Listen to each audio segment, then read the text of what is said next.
સુરતમાં ગરમીનો પારો વધી રહ્યો છે ત્યારે આગ લાગવાના બનાવોમાં પણ સતત વધારો થઈ રહ્યો છે।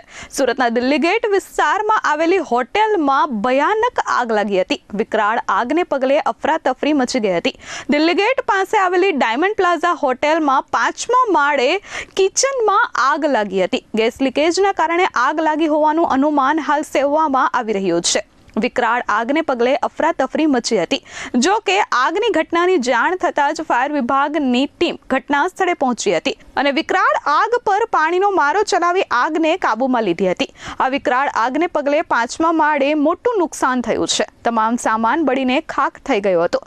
સદનસીબે આ ઘટનામાં કોઈ જાનહાનિ થઈ નથી। જો કે આગ લાગતા હોટલના કર્મચારીઓ અને ગેસ્ટને તાત્કાલિક બહાર કાઢવામાં આવ્યા હતા। 5મો માળ ગેરકાયદેસર હતો કે કેમ તે અંગે હાલ તપાસ કરવામાં આવશે।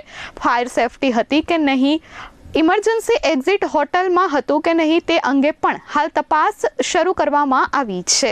Fire officer Mahesh Patel, Gandhisheri fire station. અમને ફાયર કંટ્રોલમાંથી કોલ મળ્યો કે હોટલ ડાયમંડ પ્લાઝાનો ઉપર ગેસનું સિલિન્ડર કે લીકેજ છે એવો કોલ મળ્યો। અમે તાત્કાલિક ઘટના સ્થળે આવીને ઉપર જઈને જોયું તો આખો પેલો કિચનનો ભાગ અને પેલો સ્ટાફ રૂમ તેમજ સ્ટોર રૂમ બધું તમામ સળગી ગયેલું હતું। કોઈ પ્રકારની જાનહાનિ કરી અંદર બધા કારીગરો કામ કરતા પણ એ લોકો સહી સલામત બધા નીચે ઉતરી ગયેલા, એટલે જાનહાનિ કશું નથી। કઈ જગ્યાએ આગ લાગી છે? કિચનના ભાગમાં અને સ્ટોર રૂમમાં કઈ રીતનું આખું ત્યાં સ્ટ્રક્ચર હતું? બધું પીઓપી હતું, વાયરિંગ હતું અને પતરાના શેડના નીચે કઈ કિચન બનાવેલું હતું। એ લોકો ફાયર સેફટી કે સાધનો? ફાયર સેફ્ટી સાધનો છે પણ એ લોકો લગભગ ફાયર સેફ્ટીનો આપણે માણસ અહીંયા જ છે, સાધનો સિસ્ટમ લાગી છે। સિસ્ટમ કાર્યરત હતી ખરી? હા। Bureau report S24 news Surat.